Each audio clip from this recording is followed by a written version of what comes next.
In this installment of Aurora's interviews, we are meeting with Ludolf von Schöning.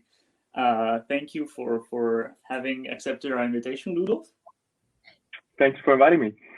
Now, let's briefly introduce ourselves. My name is Giacomo. I am an Aurora fellow, and this is Mathilde. She's also a fellow. And Ludolf, could you please introduce yourself a bit? For sure, yeah. Again, thanks guys for having this nice conversation. So my name is Ludolf, very German name. Most of my friends call me Louis, actually. That's easier for maybe especially Italians and French people here. Yeah, I grew up on the countryside in Germany, sort of worked at our small family business there. That's why I was always already from a young age interested in entrepreneurship. And yeah, I spent quite some time around different countries in the world. Did my school in Ireland, but then spent half a year in Brazil, which is a country that I really like, and ended up studying business in the Netherlands. I studied international business there in Maastricht, and that's where I made great friends who have shared a common interest in entrepreneurship. So we organized weekly startup events over there, and yeah, so that's how I ended up also working with different startups across the world, in Hong Kong mostly, and a bit in the US and in Europe. Currently, I'm doing a master's in Cambridge in England in real estate finance, actually. But I'll probably go back right into sort of more the startup space, go into more like venture capital. And yeah, because I really enjoy working with entrepreneurs, really love the sort of ideation concept of starting a new thing. Thank you. And could you expand a bit on what you're actually working on right now? Yeah. What initiatives in concrete? Sure. So like I said, I started for the past year, I was helping to set up Top to Impact, an impact investing organization where we bring together startups with sustainability focused investors. And so yeah, built a really sort of global network, and where I learned a lot myself. Also, I met great people. Now that I'm in Cambridge at the moment, I'm also starting an organization that focuses pretty much what you guys are doing as well, focusing young people under the age of 30 on European social problems, actually. But in a way that what we do is host dinner parties every month, and we invite a speaker to that dinner party. So speaker dinner parties, call them. And yeah, that way we're bringing together people from different disciplines, and yeah, inspire them, make them talk to each other, find new opportunities, expand their knowledge bubble, and create friendships. And so that's a sort of a project I'm kicking off at the moment. We're going to make a sort of European club out of it, actually, hosting these speaker dinners in different university cities across Europe. And in summer, I'll go to London, actually, to also join a fintech investment firm. So this dinner party thing is more of a side project. It's not going to be my full-time job, unfortunately, to host dinner parties. And last question from me in this portion of the interview. What would you say is like the underlying driving force like beneath all of this? Like, what are the issues you believe are the most important? What do you work on? Like, what do you want to solve? Especially when you talked about like social issues in Europe, or is there anything else? For sure, yeah. Great question. So I think the reason why I got so deeply involved in the whole entrepreneurial startup scene is because of my parents are entrepreneurs, so I was like the thing I knew. And but the reason why I got so involved in sort of focusing also on sustainability and especially impact investing, because I always wanted to find a way, how can I use entrepreneurship and also what I studied, finance, to change things for the better. And I guess the reason why I want to do that is because I spent quite some time in Brazil, where I lived and worked in two very different schools. One was a great, really good school, German school, but most kids spoke probably like 3 languages. And then I also worked in a contrarian school, which was more like we helped kids in a favela to learn English, or actually not really English, their own language more, and just spend some time with them to get them off the streets, don't end up in the drug business and stuff like this. So I just like had a quite imprinting experiences in Brazil that led me to think, why do we have so much wealth and capital available in Europe, but in countries like Brazil, other emerging economies that I traveled, for example, in Asia as well, it's lacking so much. And let's say €1 could buy you a lot in an emerging economy, whereas for us it's half a yogurt, you know. So it's like that's a terrible example, but I think like my experiences in such countries like Brazil have sort of shaped a lot of what I'm doing now in my career, and yeah, that definitely sparked my interest in impact investing and also in cryptocurrencies actually,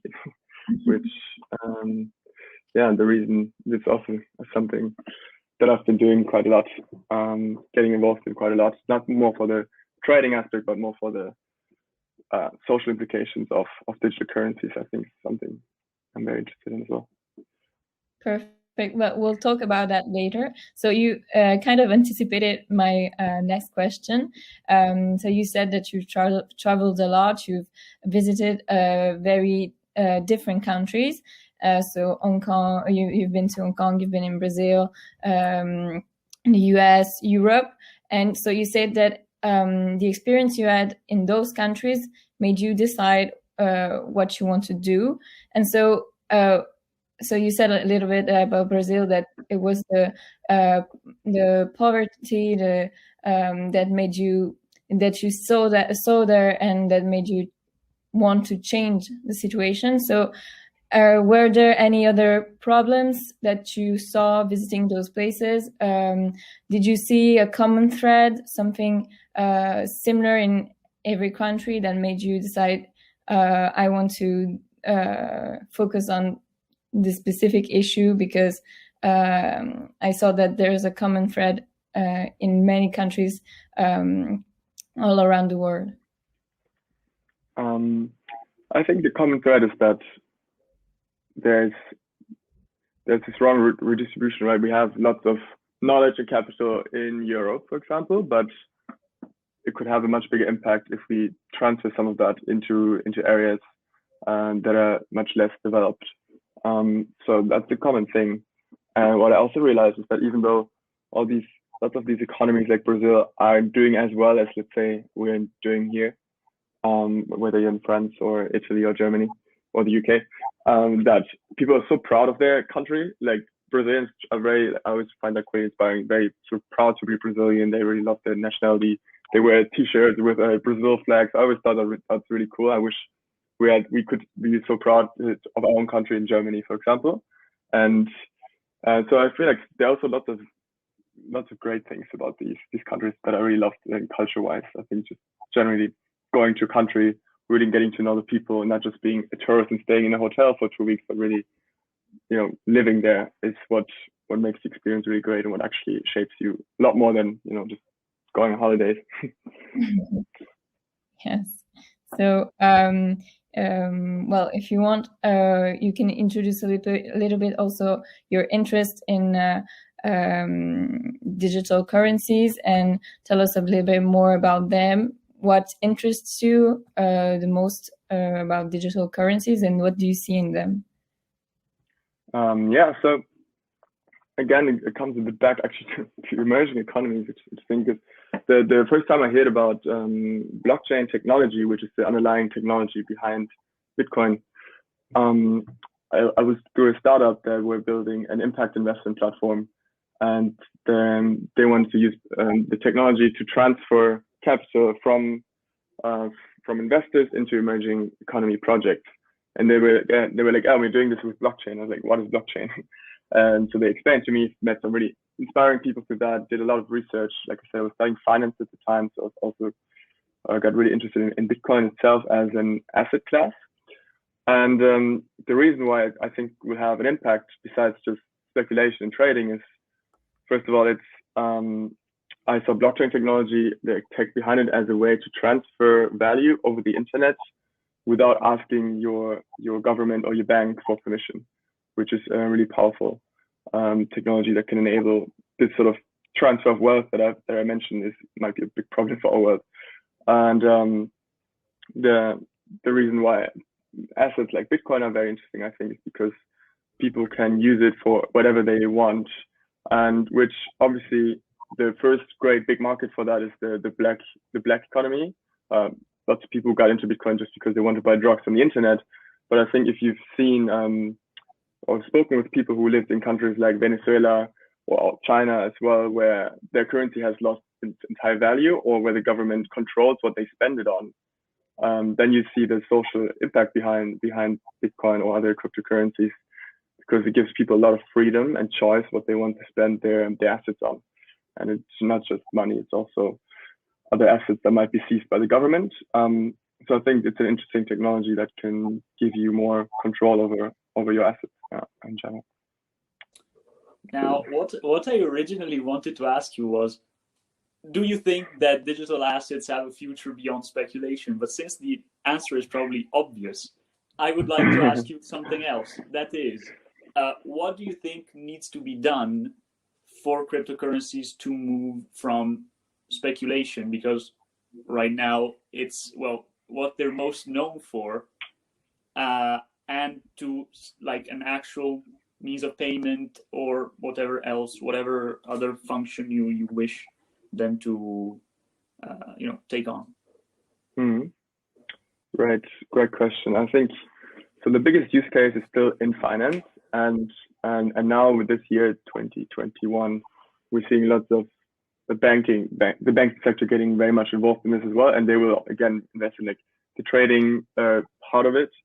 But I think if we find more social entrepreneurs who want to leverage this technology for something more useful to society, that's where we should, first of all, everybody has a different role to play, right? As yourself, you can say, I want to join that startup, let's say, as a software engineer. I want to go into venture capital and fund social entrepreneurs. There are many ways everybody can get involved, or you would become the entrepreneur yourself, and you figure out what else can we use this technology. And that's exactly your question, right? What can we use it for?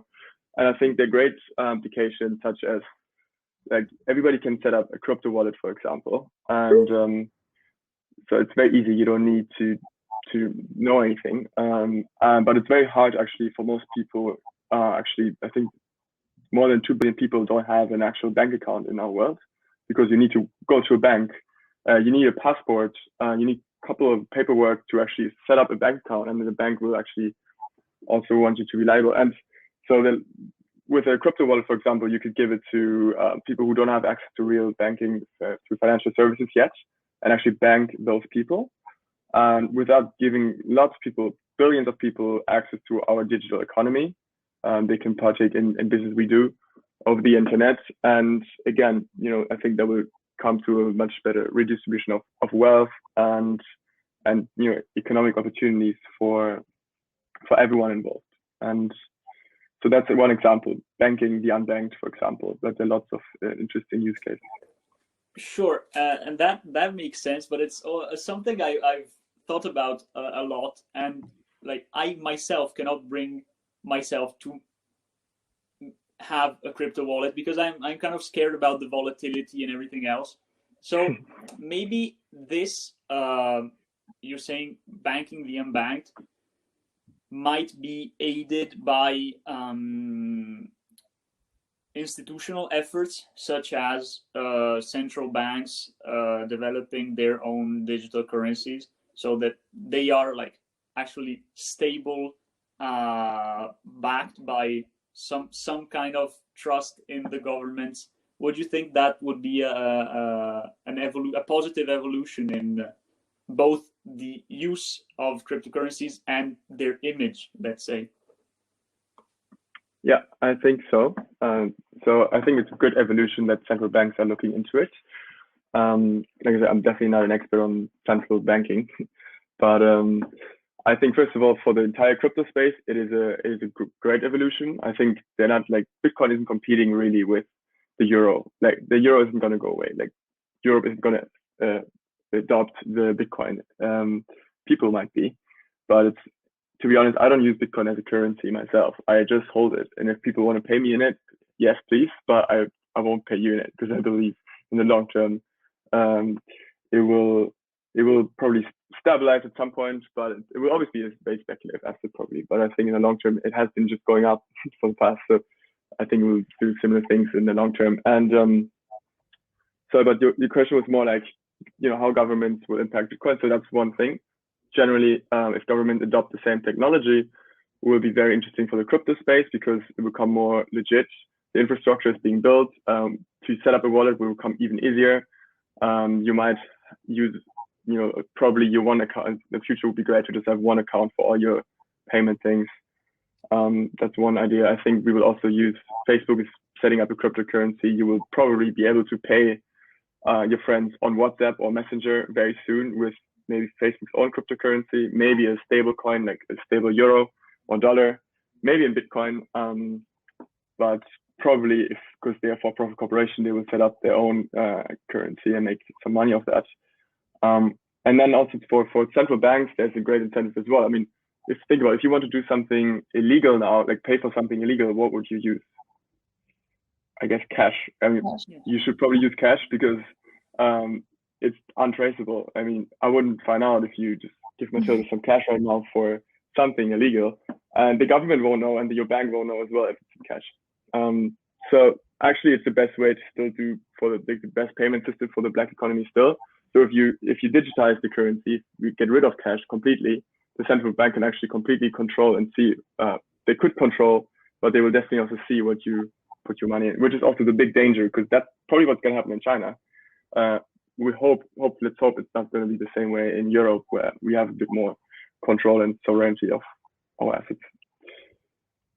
Perfect, thank you. Well, before moving on to questions about your future, a question popped into my mind, and I was wondering, why did you decide to approach these societal issues that you've been talking about through the entrepreneurial world instead of, I don't know, politics, institutions?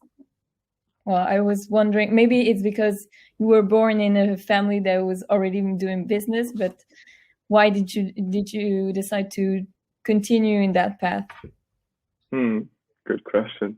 I don't know. Yeah, I always think you probably answered it. It's like just sort of my parents, I think, are very entrepreneurial, so that's what I knew. And then when I started getting more involved in the entrepreneurial scene, I realized, oh wow, you can also focus on social problems as an entrepreneur. You don't just need to focus just on money. I think also there are lots of social entrepreneurs who maybe also do it wrong. Maybe they should become politicians. They would be more impactful. But I think if you are able to solve problems and make money with that, you will solve them like a lot more effectively. And I think generally politics is something. 2 years ago, I'm 25 now. So 2 years ago, I told myself for the next 10 years, I try to just listen to politics. Maybe I get involved after that, but I feel like you're never right or wrong in politics, and people don't just only debate and never really get anything done in politics. That's always what I thought, and I really don't like bureaucracy in general. Everything that's not straight to the point and where people are not getting anything done really is just annoying to me. So I think doing business is a better way to solve problems. Sometimes, not always. And so it's more exciting to me. Yes, I totally understand. Let's see if it's going to work.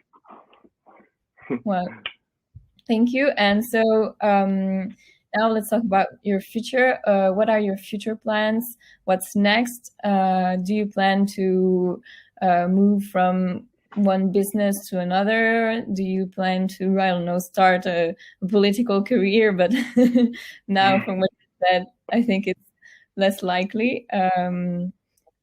Do you see yourself changing field or not? So what's next? So one thing that's very, very close to coming next, which is next month, I move to London, and I will start actually first time after working with lots of different startups and more in entrepreneurial teams. I'll join a bank to invest in startups in the fintech space and the crypto space actually. So that's going to be really exciting because I can sort of bring in what I've been doing in the startup space into international institution, and then work with a very actually entrepreneurial team within that bank, but which we have lots of resources to maybe create some great projects hopefully. And I'm also creating. So I think I'm this person who always loves to have many different projects. I never just do like one thing, which has good and bad sides, by the way. But the other thing is the list club. So we're the dinner community that I've started. We're setting that up here in Cambridge. We're setting up chapters in St. Gallen, and it's all about getting young and ambitious people together to focus them on important social issues, while also having fun and making great friendships. And that's something I want to do for the long term. Something I just enjoy, bringing people together for in good cause. And long term, let's see. I don't know yet. It's very hard to plan, but many opportunities for sure. Well, it seems like you have a lot on the plate for the future. So now we're moving to the last questions, and so I'd like to ask you, what advice would you give to one of Aurora's fellows to get into entrepreneurship, based on your experience? Because even though you're young, you've done so much so far. So what can you tell us about that? I think it's just being curious is the most important thing, no matter like what it is. And you also don't need to, like, if you're interested in entrepreneurship, you don't need to right away start something. It's all about having curiosity, wanting to find out about things. Number two is probably surrounding yourself with like-minded people who will inspire you, who will understand you, why you're interested in this. I think there are also times where I have, like, I don't know, I want to just talk about new ideas or projects I have in mind, and I'm surrounded by the wrong kind of people for this idea, and they're just like, oh, chill, come on, why would you do that? That's not going to work. But in the end, that idea, whatever it is, could become really fruitful if you surround yourself with the people who would be like, oh yeah, definitely, probably not going to work, but let's do it. Sort of people like that. I think it's really good to surround yourself with. I feel like that's what had the biggest impact in the last couple of years on me. Also, while you're a student, I'm sure you guys agree that the thing that shapes you the most are the people around you. And what you learn in your course, whatever you study, politics, something, doesn't mean you have to become a politician, right? I think it's just about who are the people around you that inspire you, and who do you look up to, and also who comes to you with an opportunity that you're like, cool, wasn't really the plan, but let's do it. I think having a great balance of curiosity, good people, and having a plan and ambition, but also being open-minded to things that come up tomorrow or tonight. And I guess those are the three things. Now, maybe to conclude, maybe you're gonna say a lot of the things you have said in this last answer, but in general, to somebody who is not a fellow of Aurora, does not want to do specifically entrepreneurship. I mean, he could, but who knows? Somebody who just wants to do something meaningful and impactful with their career, with their life, and a young person who wants to do this, what would be your advice to them? Do something impactful. Impactful is a very wide range, right? I think people always think of impact like you need to help people right away, you need to lift people out of poverty. It's like, I think there are lots of ways to have an impact, and I realized over time. Initially, I think when I was younger, I always thought the only way to have an impact is to start a company. But I think there are also great ways to have an impact while joining a huge organization where you can leverage all the resources that they've already built.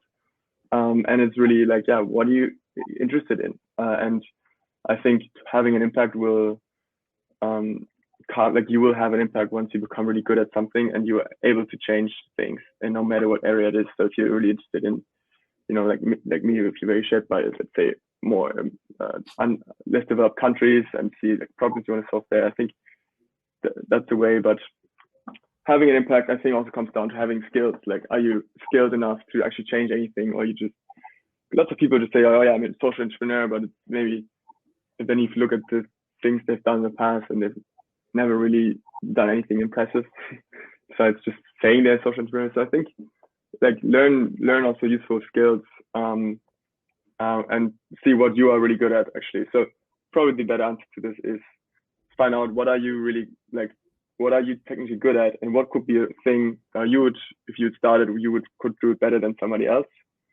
Like, for example, the reason I'm starting these like dinner communities, because I like just bringing people together.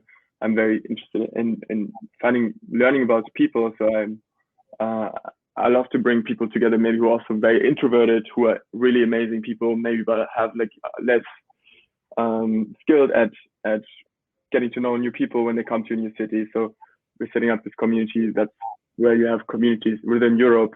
So wherever you travel to, you have a small community of like-minded people ready to tap into. Because for some people, they might be very smart, they might be brilliant and do a PhD in biotechnology, like people do here, for example, but less good at connecting very quickly with people, as an example. So I think I could maybe help. But like, and yeah, lots of things I'm terrible at, and I need help from other people. So just find out like, what are you personally good at? And that way I think is a good way to start having an impact. Thank you very much. And I believe that it is on that note that we're gonna end this interview. Thank you very much, Ludolf. Thank you for having accepted our invitation, and thanks for the very insightful words you gifted us with. And we really hope to see you as in the wizard list, so that not only us but also the other fellows can talk to you. And I believe most of them are really looking forward to it. Yes, thank you very much. It was very interesting, and I think that it's refreshing to talk with someone that is very close to us in terms of age, and and so of age. So it was really an interesting chat, and thank you very much for your time.